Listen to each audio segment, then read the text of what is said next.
2025ರಲ್ಲಿ BC Ramesh ಅವರು ನಮ್ಮ Bengaluru Bulls ಸ್ಕ್ವಾಡ್ನ next level ತರ ಮಾಡಿದ್ದಾರೆ, ಅನ್ಬೀಟನ್ ಲೆವೆಲ್ ತರ ಮಾಡಿದ್ದಾರೆ ಅಂತ ನಾನೇನಾದರೂ ನಿಮಗೆ ಹೇಳಿದ್ರೆ ಪಕ್ಕ ನನಗೆ ಕಾಮೆಂಟ್ ಬಾಕ್ಸಲ್ಲಿ ಹೋಗಿದ್ದೀರಾ.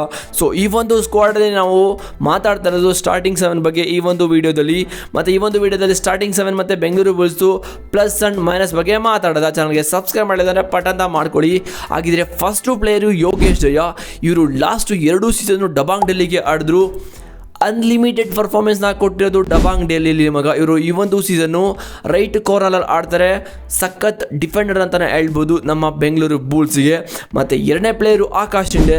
ಇವರು 4 ಸೀಸನಿಂದ ಪುನೇರಿ ಪಲ್ಟನ್ಸ್ಗೆ ಆಡ್ತಾ ಇದ್ದಾರೆ. ಪುನೇರಿ ಪಲ್ಟನ್ಸಲ್ಲಿ ನಮ್ಮ BC ರಮೇಶ್ ಅವರು ಕೂಡ ಕೋಚ್ ಆಗಿದ್ರು, ಅಲ್ಲೂ ಕೂಡ ಚಾಂಪಿಯನ್ಸ್ ಮಾಡಿದ್ರು ಟೀಮ್ನ. ಸೊ ಈ ಒಂದು ಸೀಸನು ಬೆಂಗಳೂರು ಬುಲ್ಸ್ಗೆ ಬಂದಿದ್ದಾರೆ. ಇವ್ರು ಬಂದಮೇಲೆ ಆಕಾಶ್ ಶಿಂಡೆನೂ ಕೂಡ ಬಂದಿದ್ದಾರೆ. ಆಕಾಶ್ ಶಿಂಡೆನ ಬಂದಿದ್ದಾರೆ ಅಂತ ಹೇಳಿದ್ರೆ ಇವ್ರ ಕಡೆಯಿಂದ ತುಂಬ ಟ್ಯಾಲೆಂಟ್ ಇರುತ್ತೆ. ಈ ಒಂದು ಟ್ಯಾಲೆಂಟ್ ನೋಡೇ ಬೆಂಗಳೂರು ಬುಲ್ಸ್ಗೆ ಇವ್ರನ್ನ ಪಿಕ್ ಮಾಡಿರೋದು. ಇವರು ರೈಟ್ ಇನ್ನಲ್ಲಿ ಆಡ್ತಾರೆ ಈ ಒಂದು ಸೀಸನು ಬೆಂಗಳೂರು ಬುಲ್ಸ್ ಸ್ಟಾರ್ಟಿಂಗ್ 7ಅಲ್ಲಿ. ಮತ್ತು ಮೂರನೇ ಪ್ಲೇಯರು ಸಂಜಯ್ ದುಲ್ಲು. ಇವರು ರೈಟ್ ಕವರಲ್ಲಿ ಆಡ್ತಾರೆ. ಲಾಸ್ಟ್ ಸೀಸನ್ನು ಹರಿಯಾಣ ಸ್ಟಿಲ್ಲರ್ಸ್ಗೆ ಆಡಿರೋದು. ಈ ಒಬ್ಬ ಪ್ಲೇಯರು ಆಡಿರೋದು ಯಾರ ಜೊತೆ ಹೇಳಿ, ಮೊಹಮ್ಮದ್ ರಿಜಾ ಸದ್ಲು ಜೊತೆ. ಸೊ ಅವರಂತೂ 3 ಟೀಮ್ನ ಚಾಂಪಿಯನ್ಸ್ ಮಾಡಿದ್ದಾರೆ ಗುರು. ಈ ಒಂದು ಸೀಸನು ಗುಜರಾತ್ ಜೈಂಟ್ಸ್ಗೆ ಹೋಗಿದ್ದಾರೆ ಅಂತ ಅನಿಸುತ್ತೆ. ಆ ಒಂದು ಟೀಮ್ನ ಪಕ್ಕ ಚಾಂಪಿಯನ್ಸ್ ಮಾಡ್ತಾರೆ ಅಂತ ನನಗೇನೋ ಅನ್ನಿಸ್ತಾ ಇದೆ. ಸೊ ಆಡಿರೋ ಎಲ್ಲ ಟೀಮು ಕೂಡ ಚಾಂಪಿಯನ್ಸ್ ಮಾಡ್ತಾ ಇದ್ದಾರೆ. ಸೊ ಅವ್ರ ಜೊತೆ ಸಂಜಯ್ ದುಲ್ ಆಡಿರೋದು. ಈ ಒಂದು ಸೀಸನ್ ನಮ್ಮ ಬೆಂಗಳೂರು ಬುಲ್ಸ್ಗೆ ಇವರು 3ನೇ ಪ್ಲೇಯರು. ಮತ್ತು 4ನೇ ಪ್ಲೇಯರು ಆಶೀಶ್ ಮಲ್ಲಿಕ್. ಇವರು ಡೊಮೆಸ್ಟಿಕಲ್ಲಿ ಈ ಒಂದು ಸೀಸನ್ನು ಸಕ್ಕತ್ತಾಗಿ ಪರ್ಫಾರ್ಮ್ ಮಾಡಿರೋ ಅಂತ ಹೇಳ್ಬಿಟ್ಟು BC ರಮೇಶ್ ಅವರು ನಮ್ಮ ಬೆಂಗಳೂರು ಬುಲ್ಸ್ಗೆ NYP ಈ ಒಂದು ಡಿಪಾರ್ಟ್ಮೆಂಟಲ್ಲಿ ತೊಗೊಂಡಿರೋದು ನ್ಯೂ ಯಂಗ್ ಪ್ಲೇಯರ್ ಅಂತ. ಸೊ ಈ ಒಬ್ಬ ಪ್ಲೇಯರ್ ನಮಗೆ ಈ ಒಂದು ಸೀಸನ್ನು ಸೆಂಟರಲ್ಲಿ ಆಡ್ತಾರೆ. ಮತ್ತೆ 5ನೇ ಪ್ಲೇಯರು ಧೀರಜ್ ಜೈನ್ ಅಂತ. ಈ ಒಬ್ಬ ಪ್ಲೇಯರು ಪಂಜಾಬ್ ಅವರು ಲೆಫ್ಟ್ ಕವರಲ್ಲಿ ಆಡ್ತಾರೆ. ನಮಗೆ ಈ ಒಂದು ಸೀಸನು ಸ್ಟಾರ್ಟಿಂಗ್ 7ನಲ್ಲಿ ಆಲ್ಮೋಸ್ಟ್ ಚಾನ್ಸ್ ಸಿಗುತ್ತೆ ಅಂತಲೇ ಹೇಳ್ಬೋದು. ಬಿಕಾಸ್ ಡೊಮೆಸ್ಟಿಕಲ್ಲಿ ಅದು ಪಂಜಾಬ್ಗೆ ಒಳ್ಳೆ ಪರ್ಫಾರ್ಮೆನ್ಸ್ನ ಕೊಟ್ಟಿದ್ದಾರೆ. ಇವರು ಇನ್ಸ್ಟಾಗ್ರಾಮ್ ಚೆಕ್ ಮಾಡಿದೆ, ಎಲ್ಲ ಕಡೆ ಕೂಡ ಧೂಳು ಎಪ್ಸಿದ್ದಾರೆ. ಅದಕ್ಕೋಸ್ಕರ BC ರಮೇಶ್ ಅವರು ಈ ಒಂದು ಸೀಸನ್ನ ಎತ್ತಾಕೊಂಡು ಬಂದಿದ್ದಾರೆ ಆಕ್ಷನಲ್ಲಿ. ಮತ್ತು 6ನೇ ಪ್ಲೇಯರು ಪಂಕಜ್ ಠಾಕೂರ್. ಇವರು ಲೆಫ್ಟಿನಲ್ಲಿ ಆಡ್ತಾರೆ. ಲಾಸ್ಟ್ ಸೀಸನ್ ನಮ್ಮ ಬೆಂಗಳೂರು ಬುಲ್ಸ್ಗೆ ಆಡಿದ್ರು, ಬಟ್ ಅಷ್ಟೊಂದೇನು ಹೇಳ್ಕೊಳ್ಳೋಷ್ಟು ಪರ್ಫಾರ್ಮೆನ್ಸ್ ಕೂಡ ಕೊಟ್ಟಿಲ್ಲ. ಸೊ ಈ ಒಂದು ಸೀಸನ್ ಇವ್ರನ್ನ ಮತ್ತೆ ರಿಟರ್ನ್ ಮಾಡ್ಕೊಂಡಿದ್ದಾರೆ. ನೋಡೋದ BC ರಮೇಶ್ ಅವ್ರದ್ದು ಮಾಸ್ಟರ್ ಪ್ಲಾನ್ ಏನಿದೆ ಪಂಕಜ್ ಠಾಕೂರ್ ಹತ್ರ ಅಂತ. ಮತ್ತು 7ನೇ ಪ್ಲೇಯರು ಅಂಕುಶ್ ರಾತಿ. ಮೋಸ್ಟ್ ಎಕ್ಸ್ಪೀರಿಯನ್ಸ್ ಇರೋ ಡಿಫೆಂಡರ್ ಯಾರಂತ ಹೇಳಿದ್ರೆ ಬೆಂಗಳೂರು ಬುಲ್ಸಲ್ಲಿ ಇವರೇ. ಲಾಸ್ಟು 4-3 ಸೀಸನಿಂದ ಜೈಪುರ್ ಪಿಂಕ್ ಪ್ಯಾಂಥರ್ಸ್ಗೆ ಇವರು ಆಡ್ತಾ ಇರೋದು. ಸೊ ಇವರು ಅಲ್ಲಿ ಸಕ್ಕತ್ತಾಗೆ ಪರ್ಫಾರ್ಮ್ ಮಾಡಿದ್ದಾರೆ ಮಗ. ಡೆಬ್ಯೂ ಮ್ಯಾಚಲ್ಲೇ ಡೆಬ್ಯೂ ಇಯರೇ ಆಲ್ಮೋಸ್ಟ್ ಒಂದು 80 ಪಾಯಿಂಟ್ನ ತೊಗೊಂಡಿದ್ದಾರೆ ಟ್ಯಾಕಲ್ ಪಾಯಿಂಟು. ಮತ್ತು ಅದ್ರ ನೆಕ್ಸ್ಟು 69, ಅದ್ರ ನೆಕ್ಸ್ಟು ಮಿನಿಮಮ್ 70 ಪಾಯಿಂಟ್ನ ತೊಗೊಂಡಿದ್ದಾರೆ. ಆಲ್ರೆಡಿ ನಾನು ವಿಡಿಯೋ ಕೂಡ ಮಾಡಿದ್ದೀನಿ.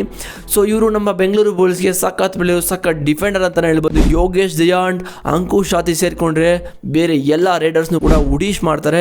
ಇವರು ನಮಗೆ ಲೆಫ್ಟ್ ಕಾರ್ನರಲ್ಲಿ ಆಡ್ತಾರೆ ಈ ಒಂದು ಸೀಸನು. ಇದು ಬೆಂಗಳೂರು ಬುಲ್ಸ್ದು ಸ್ಟಾರ್ಟಿಂಗ್ 7 ಅಂತ ಹೇಳ್ಬೋದು. ಇದರಲ್ಲಿ ಏನೆಲ್ಲ ಚೇಂಜಸ್ ಆಗ್ಬೋದು ಅಂತ ಹೇಳಿದ್ರೆ, ಆಶೀಶ್ ಮಲ್ಲಿಕ್ ಬದಲು ಅಲಿ ರಿಜಾ ಅಂತ ಒಬ್ಬ ಪ್ಲೇಯರ್ ಇದೆ, ಅವರು ಇರಾನಿ ಪ್ಲೇಯರು, ಅವ್ರು ಬರ್ಬೋದು ಅಂತ ಅನ್ನಿಸ್ತದೆ. ಅದು ಬಿಟ್ಟರೆ ಜಾಸ್ತಿ ಚೇಂಜಸ್ ಆಗಲ್ಲ.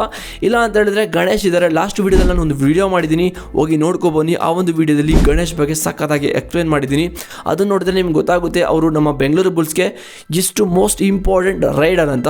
ಸೊ ಇದು ಬೆಂಗಳೂರು ಬುಲ್ಸ್ದು ಸ್ಟಾರ್ಟಿಂಗ್ 7 ಸ್ವಲ್ಪ ಗಂಟ್ಲು ಹೊಗೆ ಹಾಕೊಂಡಿದೆ, ಅದಕ್ಕೋಸ್ಕರ ವಾಯ್ಸ್ ಈ ಥರ ಬರ್ತಾ ಇದೆ. ಮತ್ತು ನಮ್ಮ ಬೆಂಗಳೂರು ಬುಲ್ಸು ಮೈನಸ್ಸು ಮತ್ತು ಪ್ಲಸ್ ಪಾಯಿಂಟ್ ಬಗ್ಗೆ ಮಾತಾಡಬೇಕಂತ ಹೇಳಿದ್ರೆ, ಈ ಒಂದು ಸೀಸನ್ನು ಮೈನಸ್ ಪಾಯಿಂಟ್ ಬಗ್ಗೆ ಮಾತಾಡೋದ.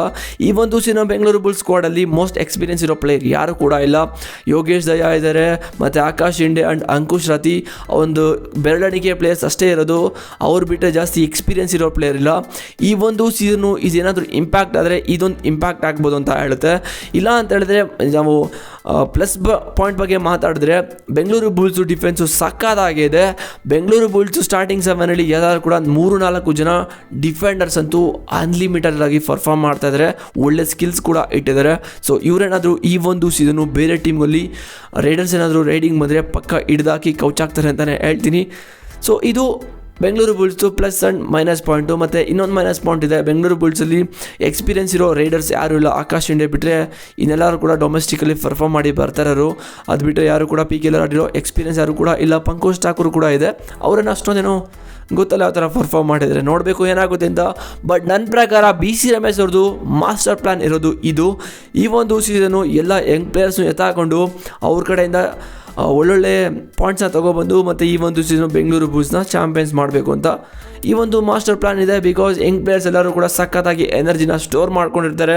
ಅದನ್ನು ತಗೊಬಂದು ಪಿಚ್ ಮೇಲೆ ಬ್ಲಾಸ್ಟ್ ಮಾಡ್ತಾರೆ ಅಂತ ನನಗೇನೋ ಅನ್ನಿಸ್ತಾ ಇದೆ. ನೋಡೋದ ಏನಾಗುತ್ತೆ ಅಂತ ನಿಮ್ಮ ಪ್ರಕಾರ ಈ ಒಂದು ಸೀಸನ್ನು. ನಿಮ್ಮದು ಸ್ಟಾರ್ಟಿಂಗ್ 7 ಕೂಡ ಕಾಮೆಂಟ್ ಮಾಡಿ, ಚಾನಲ್ಗೆ ಸಬ್ಸ್ಕ್ರೈಬ್ ಮಾಡೋದನ್ನ ಮಾಡ್ಕೊಳ್ಳಿ. ಡಿಸ್ಕ್ರಿಪ್ಷನಲ್ಲಿ ಟೆಲಿಗ್ರಾಮ್ ಲಿಂಕ್ ಇದೆ, ಹೋಗಿ ಜಾಯ್ನ್ ಆಗಿ ಗಾಯ್ಸ್. ನನ್ನ ಗಂಟದ್ದು ಊಸ್ಟ್ ಆಗಿಬಿಟ್ಟಿದೆ. ಓಕೆನಾ? ಸೊ ಓಕೆ, ಜಾಯ್ನ್ ಆಗಿ ನೆಕ್ಸ್ಟ್ ವಿಡಿಯೋ ಸಿಗ್ತೀನಿ. See you boys.